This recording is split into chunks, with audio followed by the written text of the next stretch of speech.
હંસાબેન. શ્રાવણ મહિના આ છેલ્લો સોમવાર છે. અત્યારે તો બહુ જ આમ રાતે તો બહુ જ આરતીમાં એટલી ગીરદી હોય ને ભીડ હોય. 11-12 વાગ્યા સુધી હોય જ અને આખો દિવસ હોય જ. હું રોજ આરતીમાં આવું છું સવારે. મારું નામ ભરતભાઈ ત્રિવેદી છે. રાજકોટ ગોંડલ રોડ ઉપર માલવિયા પેટ્રોલ પંપની સામે મહાકાલેશ્વર મંદિર આવેલું છે. ત્યાંના હું પૂજારી છું અને છેલ્લા આ મંદિર 150 વર્ષ જૂનું છે.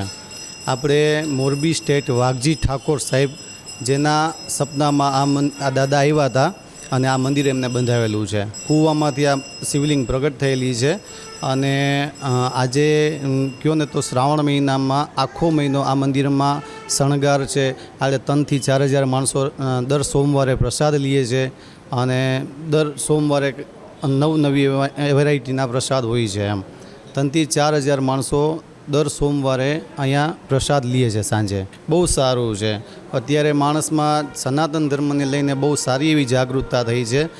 આ મંદિરમાં જેટલા માણસો આવે છે એ આપને ગર્વ છે કે ભાઈ આટલા માણસો આપણા ધર્મ સાથે વળ્યા છે. એમ એકચ્યુઅલમાં આ પવિત્ર શ્રાવણ માસ કહેવાય.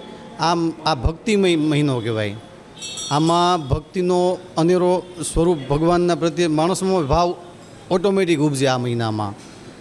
એટલે પવિત્ર શ્રાવણ બધા ઉપવાસ રહેતા હોય, એકટાણું રહેતા હોય, મન એના એકત્રિત થતા હોય, એના હિસાબથી શ્રાવણ મહિનો પવિત્ર માસ કહેવાય છે.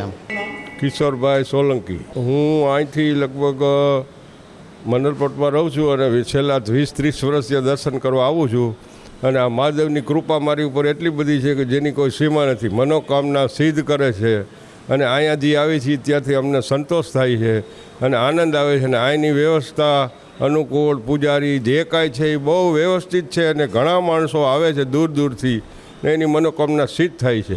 હું લગભગ આમ તો રોજ આવું છું, એક દિવસ બાકી નથી, પણ શ્રાવણ મહિનામાં વધારે ઉત્સવ હોય છે. મહાદેવની કૃપા દ્રષ્ટિ રહે બધા હિન્દુ ધર્મ ઉપર અને કાયમ આવીને આવી રહે એવી અમે આશા રાખીએ. ઓમ નમો શિવાય. ઓમ નમો શિવાય.